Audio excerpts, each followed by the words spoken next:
नमस्कार, मार्केट पंचनामा में आप सभी का स्वागत है। मैं हूं सुमित और हफ्ते का आखिरी कारोबारी सत्र और भारतीय बाजारों में आज के सत्र में एक अच्छा मूव देखने को मिला, स्पेशली सेकंड हाफ जो कि और तेज होता हुआ दिखाई पड़ा और जो मूव था वो अक्रॉस द बोर्ड आप कह सकते हैं देखने को मिला। 15,000 के ऊपर आज निफ्टी और सेंसेक्स भी 50,000 के ऊपर होल्ड करता हुआ दिखाई पड़ा। स्ट्रॉन्ग मूव निफ्टी बैंक या फाइनेंशियल स्पेस के अंदर देखने को मिला। पूरे बीएफएसआई स्पेस के अंदर एक अच्छी तेजी देखने को मिली और मेजरली बैंक्स फाइनेंशियल के अलावा पावर, रियल्टी, टेलीकॉम भी कुछ और ऐसे नाम हैं जो कि तेजी के साथ कामकाज करते हुए दिखाई पड़ रहे थे। आईटी और ऑटो यहां पर भी करीब 1% के आसपास का उछाल देखने को मिला। अनलॉक की थीम जिसमें रेलवेज, होटल्स, रेस्टोरेंट, एंटरटेनमेंट ये सब वो नाम थे जो कि आज एक जोरदार तेजी के साथ कामकाज करते हुए दिखाई पड़े।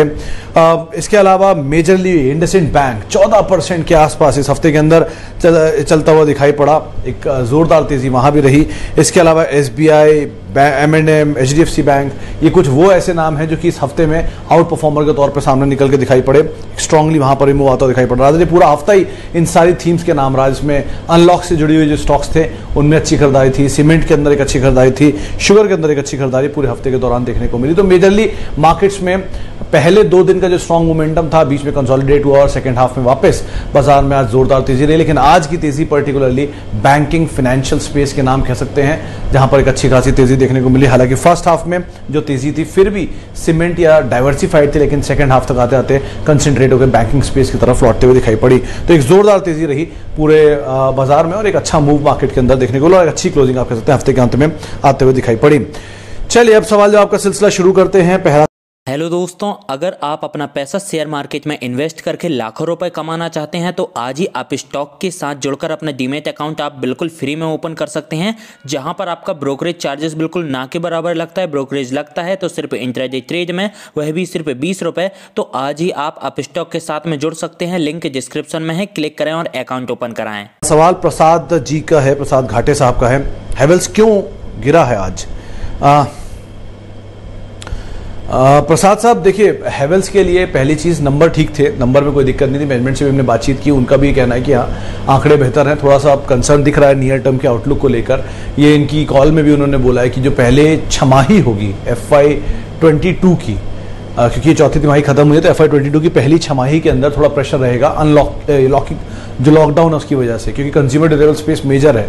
आप पीक गर्मी पर आए हैं अप्रैल, मई, मार्च की, और लॉकडाउन चल रहा है जिसमें आप एसीज भी नहीं बेच पा रहे हैं या कंज्यूमर ड्यूरेबल नहीं बेच पा रहे हैं, फैंस एंड ऑल, तो आपको इम्पैक्ट इसलिए भी मेजरली हो रहा है।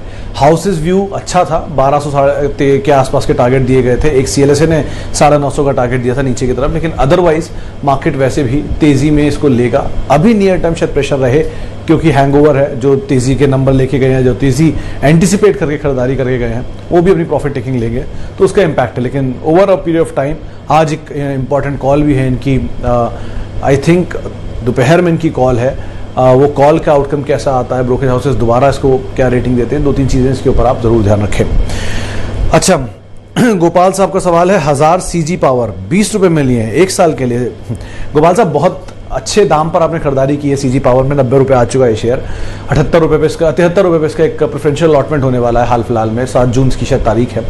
कंपनी अच्छी हो गई है, पहले थी इश्यूज इसके साथ NCLT में, लेकिन वहाँ से मुरुगप्पा ग्रुप ने खरीदारी कर दी और टर्न अराउंड किया है। तो टर्न अराउंड तो बहुत स्ट्रांगली हो रहा है, हर क्वार्टर बाय क्वार्टर नंबर अच्छे आ रहे हैं। 120 पहला टारगेट सुन रहे हैं मार्केट्स में, 150 दूसरा टारगेट सुन रहे हैं मार्केट में। 20 साल थोड़ा लंबा ड्यूरेशन है, लेकिन हाँ आप इसे होल्ड जरूर कर सकते हैं, ऐसी कोई दिक्कत नहीं है। और डिप्स मिले तो आप खरीदारी भी कर सकते हैं, मौजूदा स्तरों में भी खरीदारी कोई दिक्कत नहीं है। टेक्निकली 92 क्रूशियल लेवल है, जिस दिन वो तोड़ेगा उसके बाद बाजार में तेजी और बढ़ेगी, तो आप अकॉर्डिंगली इसमें कॉल ले सकते हैं। चलिए आगे बढ़ते हैं और बहुत सारे सवाल आ गए इस ड्यूरेशन में। अच्छा, अंबुजा सीमेंट लॉन्ग टर्म के लिए क्या कर सकते हैं? सुमित साहब, कल ही बात हुई थी मानस से, उन्होंने ACC पे पहले बाय कॉल दी थी और फिर अंबुजा पे उन्होंने अपनी बाय कॉल दी हुई है। उनको लगता है कि बेहतर शेयर है, अच्छा टाइम आप इसमें देंगे तो आपको अच्छा पैसा बन भी सकता है। सीमेंट में लॉन्ग टर्म के लिए बहुत समय से मैं JK सीमेंट ही बोल रहा हूँ, जो 1400 रुपये होता था और अब 3000 रुपये पहुँच गया है। बिरला कॉर्प दूसरा नाम था जो कि वो भी अपने ऑल टाइम हाई पर 1300 रुपये के आसपास पहुँच चुका है। आप इन्हीं दोनों शेयरों को देख सकते हैं क्योंकि कैपेसिटी वाइज ये दोनों शेयर बहुत तेज़ी से अपनी कैपेसिटी को बढ़ा रहे हैं। मेरे ख्याल 6.5 मिलियन टन के आसपास की कैपेसिटी है बिरला कॉर्प की, और इतनी के आसपास ही कहीं कैपेसिटी है JK सीमेंट की भी। वाइट पुट्टी में तो वैसे भी इनका बहुत महारत हासिल है, तो आप बने रह सकते हैं इन दोनों में। अंबुजा के साथ एक ही प्रॉब्लम है कि ये इक्विटी बेस थोड़ा बड़ा है, समय लेगा, लेकिन डिविडेंड पे ऑफ अच्छे हो गए हैं, तो वो एक अच्छा प्लस पॉइंट भी है। तो आप दोनों के हिसाब से अपनी कॉल ले सकते हैं। अच्छा, BHEL, नज़म साहब, BHEL के लिए 120 का टारगेट किसी ब्रोकरेज फर्म की रिपोर्ट में मैंने पढ़ा था। वैसे तो इसमें एक ही चीज़ है कि असेट क्वालिटी या असेट वाइज जो सिचुएशन, असेट क्वालिटी नहीं, असेट वाइज जो सिचुएशन है, जैसे कि इनके प्लांट्स, लैंड और बाकी सिचुएशन है, वो बहुत स्ट्रांग है। नंबर में अभी तक कोई रिफ्लेक्शन हुआ नहीं है, तो थोड़ा कॉशियस भी आप ज़रूर रहिएगा इसके साथ, क्योंकि नंबर्स में वो रिफ्लेक्शन नहीं है जो भाव में रिफ्लेक्शन है। असेट वैल्यू के दाम पर ये शेयर चल रहा है, जो भी दाम इसमें आप देख रहे हैं, लेकिन नंबर जब तक आएंगे नहीं सपोर्टिव, तब तक आप कोई भी कॉल लेके रहना थोड़ा मुश्किल है। तो आप जरा कंजर्वेटिव ऑप्टिमिस्टिक व्यू रखिएगा, कंजर्वेटिवली ऑप्टिमिस्टिक व्यू रखिएगा, लेकिन हाउसेस के व्यू 120 रुपए के आसपास के हैं। अच्छा, शाहिद साहब का सवाल है मिसेस बेक्टर को लेकर, 384/87, उल्टा है शायद, 87 शेयर आपके पास 384 रुपए के दाम पे। सर रिसेंटली एक अच्छा मूव तो इसमें आया है, आपको अगर नियर टर्म का ही व्यू है तो आप स्लाइटली प्रॉफिट तो एटलीस्ट ले ही सकते हैं, कुछ प्रॉफिट के साथ आप बने रह सकते हैं।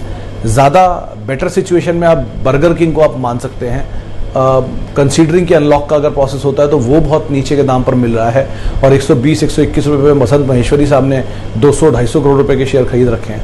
तो एटलीस्ट इतनी बड़ी पोजीशन अगर कोई 120 रुपये पे ले रहा है और शेयर आपको 140 पे मिल रहा है, तो बहुत ज़्यादा खोने के लिए कुछ है नहीं, तो आप एटलीस्ट देख सकते हैं अकॉर्डिंगली, और बेक्टर से आप थोड़ा बहुत प्रॉफिट लेकर निकल भी सकते हैं।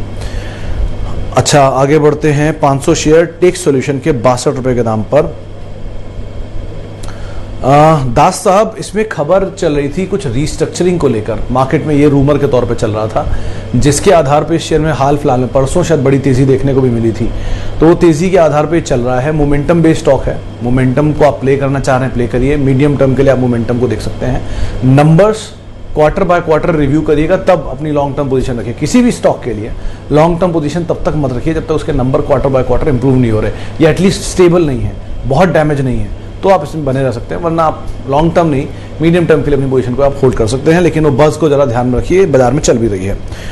अच्छा, आइशर मोटर 2762, सबीर साहब का सवाल है। सबीर साहब, आइशर थोड़ा भागा हुआ शेयर, आप समझ सकते हैं कि जो भाव दिख रहा है ये एडजस्टमेंट के बाद है, पहले एडजस्टमेंट भी हुआ है इसके अंदर, उसके बाद प्रोडक्ट प्रोफाइल ठीक है, लॉकडाउन की वजह से मेजरली इम्पैक्टेड होगा, क्योंकि अगर गाड़ियां बिक भी रही हैं तो पैसे जो टू व्हीलर बिक रही हैं वो पहले यूटिलिटी व्हीकल्स जो है वो ज़्यादा बिक रहे हैं, जैसे होंडा की एक्टिवा या इससे रिलेटेड गाड़ियाँ जो हैं, या टू व्हीलर में पैसेंजर वाली जो ज़्यादा रहती है, जैसे कि हीरो की बाइक्स या टीवीएस की बाइक या बजाज की बाइक, उनको पहली प्रेफरेंस जाएगी। लाइफस्टाइल बाइक्स में आइशर थोड़ा सा प्रेशर शायद देख सकता है नंबर्स के अंदर, तो आप इस हिसाब से कोई भी कॉल लीजिएगा। कंपनी बुरी नहीं है, लेकिन सिचुएशन थोड़ी ऐसी है कि जिसके हिसाब से इसका स्टॉक प्राइस मूव कर सकता है, तो आप अकॉर्डिंगली इसमें कॉल ले सकते हैं। वैसे कंपनी के अंदर कोई दिक्कत नहीं है, स्ट्रॉन्ग मैनेजमेंट, स्ट्रॉन्ग नंबर्स और स्ट्रॉन्ग एक्सपेंशन है, तो कंपनी में कोई बुराई नहीं है। हालात थोड़े से अभी मैक्रो इकोनॉमिक सिनेरियो जो है वो ठीक नहीं है, सिचुएशन ठीक होगी तो वापस ऑब्वियसली आ जाएगा, लॉन्ग टर्म के लिए तो ऑब्वियसली कोई दिक्कत नहीं है इसके अंदर। अच्छा, स्टार सीमेंट पे और जेके पेपर पे, दुआ साहब पहले तो जेके पेपर में बात कर लेता हूँ। जेके पेपर एक केस में इसके नंबर आए हैं लास्ट क्वार्टर के, और टर्न अराउंड हुआ था, शायद लॉस से प्रॉफिट में आई। जेके टायर के भी आए हैं और जेके पेपर के आए हैं, आने वाले, मैंने प्रीव्यू में देखा है, एक्चुअल में देखा है, मैं थोड़ा मिस कर रहा हूँ। लेकिन ये मान लीजिए कि इसके नंबर्स में थोड़ा बेटर आने के ही आंकड़े हैं दोनों लिहाज से, अगर वो आ भी चुके हैं तो भी और आए हैं तो भी, मैं दोनों में कंफ्यूज हो रहा हूँ, जेके पेपर और जेके टायर में। खैर, लेकिन दो तीन चीज़ें क्रूशियल हैं। एक, जो एंटी डंपिंग ड्यूटी की बातचीत हो रही है कॉपियर वाले में, जिसका एक इम्पैक्ट देखने को मिला। अच्छा, जेके पेपर आने वाले नंबर, मंडे को नंबर आएंगे और इसके नंबर अच्छे आने का मार्केट में अनुमान लगाया जा रहा है। शायद बेहतर नंबर आ सकते हैं जेके पेपर के, आज या मंडे में से कोई एक दिन है, और अच्छे नंबर का अनुमान मार्केट में लग रहा है। लेकिन कॉपियर वाला पार्ट क्रूशियल है, अगर एंटी डंपिंग ड्यूटी एक्सटेंड हुई है तो वो इस कंपनी के लिए अच्छा ट्रिगर है। और ये कल के सत्र में ये खबर आपने देखी भी होगी, जिसके आधार पर शेयर काफ़ी चला था, वो स्टॉक डिस्काउंटिंग भी चल रही थी और साथ साथ भी इसमें एक मूव देखने को मिला, तो ये दोनों चीज़ों का इम्पैक्ट है, तो आप उस लिहाज से भी देखिएगा। अच्छे नंबर अवेटेड है, लेकिन ऐसा कोई दिक्कत नहीं है, और नंबर्स के आधार पर भी ये शेयर आप देख सकते हैं, लेकिन बहुत लंबी अवधि के लिए आप ना देखें, मीडियम टर्म के लिए इसको मान के चलें, सेक्टर को रादर।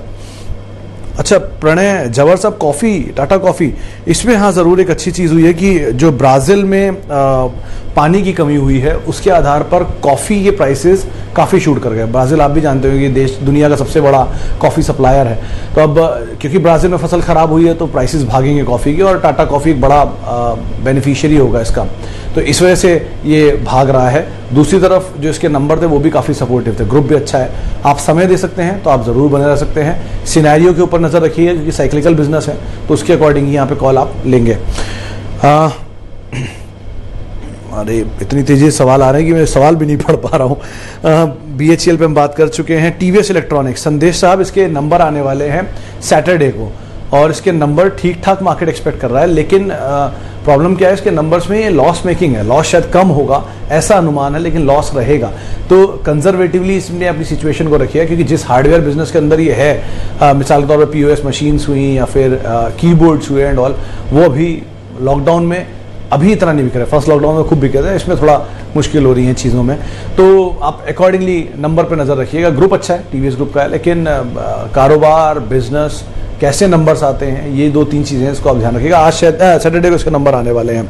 अच्छा आगे बढ़ते हैं। सेल 125 रुपये के दाम पे 900 शेयर। साहब ये साइक्लिकल बिजनेस है तो अभी तो साइकिल किस फेज में पहुंची है उस पर डिपेंड करता है कि बहुत बड़ी तेज़ी बहुत छोटे समय में देखी है, असेट की वैल्यू को आधार मानकर भी बहुत बड़ी तेज़ी आई है इसके अंदर, तो नंबर आने हैं, अभी नंबर की डेट नहीं दी है कंपनी ने अब तक, लेकिन नंबर्स की डेट आए, नंबर आए, उसको आप ज़रूर क्रूशली वॉच करिएगा कैसे नंबर आते हैं, क्या आउटलुक आता है। सरकारी कंपनियों में किसी में भी, चाहे BHEL हो, चाहे सेल हो, MMTC हो, इस तरह की जो भी कंपनियां जब तक एकदम से चली हैं, इन सब में आप पहले नंबर्स को देखिए कितने कंसिस्टेंट हैं, कितने सपोर्टिव हैं, अकॉर्डिंगली कॉल लीजिएगा। आज कंटेनर कॉर्प के भी नंबर हैं, उनको भी आप ऐसे ही तवज्जो दे सकते हैं। तो यहाँ सब में खेल यही है, नंबर्स और साथ साथ डिविडेंड पे ऑफ्स कैसे रहते हैं, उन 2-3 चीज़ों को आप ज़रूर ध्यान में रखिएगा। अच्छा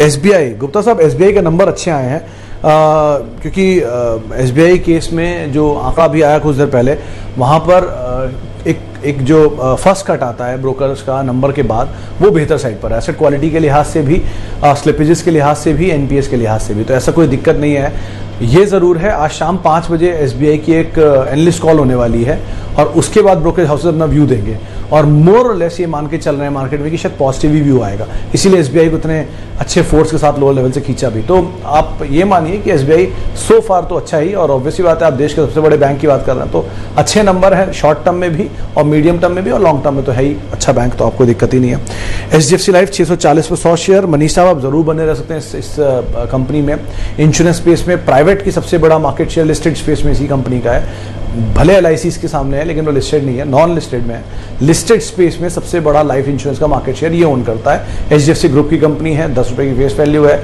अच्छे नंबर कंसिस्टेंटली पे कर रही है, दिखा रही है, और लगातार जो मंथों मंथ बेसिस पे इंश्योरेंस के नंबर आते हैं वहाँ पर भी ये अच्छा प्रदर्शन कर रही है। और जिस तरह की सिचुएशन है, कोरोना काल है, उसमें आप मान के चल सकते हैं कि हेल्थ और लाइफ इंश्योरेंस की काफ़ी ज़्यादा डिमांड भी आ रही है। और सो फार इंडिया में सिर्फ 4% लोग इंश्योर्ड है, पेनिट्रेशन सिर्फ 4% है 140 करोड़ की आबादी में, तो एक बहुत बड़ा मार्केट आपके सामने खुलने के लिए खड़ा है। तो आप इन सब चीज़ों को ध्यान रख के इसमें एटलीस्ट बने रह सकते हैं, कोई दिक्कत नहीं है, ये तो लंबे समय के लिए देंगे तो अच्छा पैसा भी यहाँ पे बन सकता है। HDFC लाइफ में हम बात कर चुके हैं। और Dhampur sugar 268 100 share. Sir Dhampur sugar में आप ज़रूर बने रह सकते हैं अहमद साहब, वैसे तो इसकी फेयर वैल्यू मेरे हिसाब से बहुत नीचे होनी चाहिए लेकिन वो अभी रिलेवेंट नहीं है, आपके लिए यही है कि आप इसमें बने रह सकते हैं। जो पार्शियल प्रॉफिट आपको हो रहा है एटलीस्ट कुछ तो आप लेके निकलिए, 30, 40, 60, 70% तक प्रॉफिट आप लेकर निकल सकते हैं। 30% आप बने रहिए ताकि अगर ऊपर जाए तो भी आपको बेनिफिट रहे और नीचे आए तो भी आप एटलीस्ट कुछ प्रॉफिट लेकर निकल सकते हैं। ठीक ठाक बिजनेस में है, नंबर्स भी ठीक ठाक ही हैं, बट साइक्लिकल कारोबार है शुगर का, और आमतौर पे शुगर में स्टोरीज जब डेवलप होती है तो एक साथ सारा सेक्टर थ्रस्ट लेता है और जब डेवलप नहीं होती तो बस्ट हो जाता है। तो आप अकॉर्डिंगली इसमें कॉल लीजिएगा, बहुत ट्रिकी है इसमें से एग्जिट करना, तो आप थोड़ा थोड़ा एटलीस्ट निकलते रहें, वो ज़्यादा बेहतर है। नीचे के लेवल मिले आपको दोबारा इस तरह के ऐसे आधे के, तो आप ज़रूर इसके अंदर एंटर कर सकते हैं। IRCTC 1460। कुमार साहब बहुत बढ़िया भाव पे आपने खरीदारी की है, और अभी जब अनलॉक की सिचुएशन शुरू हुई है तब ये कंपनी इतना अच्छा परफॉर्म कर रही है। 1890, 1860-65 के आसपास का भाव लास्ट मुझे याद है, इसमें मैंने देखा था। 1900 का टारगेट राजेश पालविया ने मुझे दिए थे, 2000 का टारगेट श्रीकांत चौहान ने मुझे दिए थे कोटक सिक्योरिटीज़ के, और मोर लेस दोनों ही अचीव होते हुए दिखाई पड़ रहे हैं। अभी आप बने रहें, अगर आपका नजरिया मध्यम अवधि का है तो आप जरूर पार्शियल प्रॉफिट लेकर निकल सकते हैं। लंबी अवधि का तो ऑब्वियसली बात है 2200 के आसपास के ब्रोकरेज हाउस के टारगेट है, आप अकॉर्डिंगली वहां पे कॉल ले सकते हैं। TCS 15 शेयर, शाह साहब आप बने रहें। ये शेयर अगर आपको इस दाम से आधे पे मिले तो भी आप खरीदें और रखें। ये वेल्थ क्रिएटर स्टॉक्स हैं, ये ऐसे स्टॉक नहीं हैं जो आप कुछ पैसे या कुछ रुपए के लिए खेलेंगे। ये देश की सबसे बड़ी कंपनीज में से एक हैं, तो आप उस ग्रुप की उस ज्वेल को तो एटलीस्ट होल्ड कर ही सकते हैं जो हर फंड हाउस के पास है। तो एटलीस्ट इन शेयरों को तो आप लॉन्ग टर्म के लिए पोर्टफोलियो में बना कर रखिए, वो ज़्यादा बेहतर रणनीति होगी।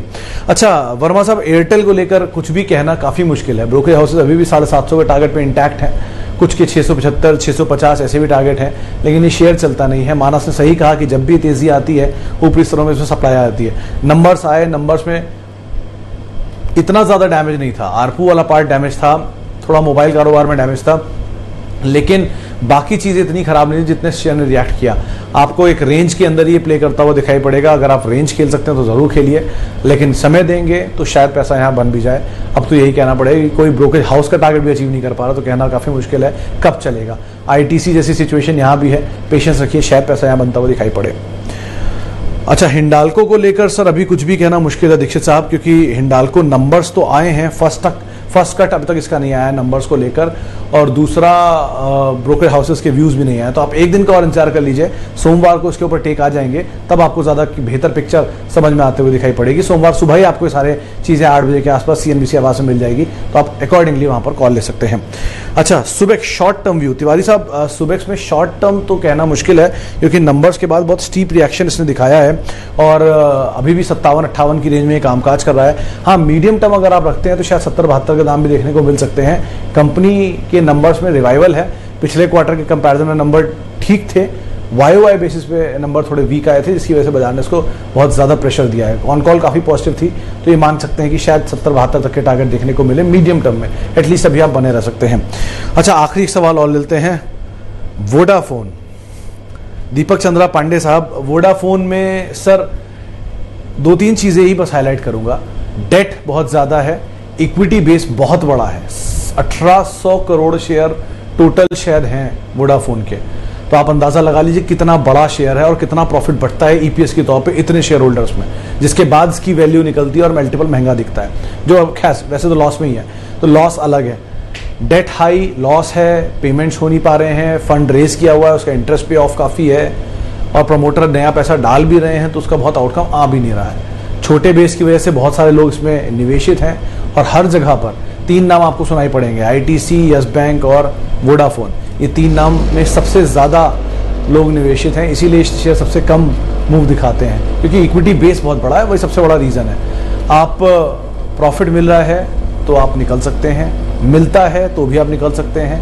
नियर टर्म स्टोरीज डेवलप होती रहती है और अकॉर्डिंगली ये चलता रहता है। आप अगर एग्रेसिव प्लेयर हैं और रिस्क एपेटाइट बड़ा है तो आप अपनी कॉल अकॉर्डिंगली ले सकते हैं, लेकिन मेजरली ब्रोकरेज हाउसेज टारगेट कुछ 11 रुपए के भी हैं और कुछ 3 रुपए के भी हैं, तो दोनों में से जो आप पक्ष देखना चाहें वो आप देख सकते हैं। लेकिन नंबर की situation, financial situation as of now clear नहीं है, वो क्लियर हो जाए उसके बाद आप यहाँ पर कॉल ले सकते हैं। चलिए फिलहाल अब बहुत सारे सवालों को हम शामिल कर पाए, माफ़ी उन सभी लोगों से जिनसे हम बातचीत आज नहीं कर पाए, और बहुत बहुत शुक्रिया उन सभी लोगों का जिन्होंने हमसे सवाल पूछे। आप सभी को हैप्पी वीकेंड, और आप मेरे साथ जुड़ सकते हैं @sumitresearch, मेरा ट्विटर हैंडल है।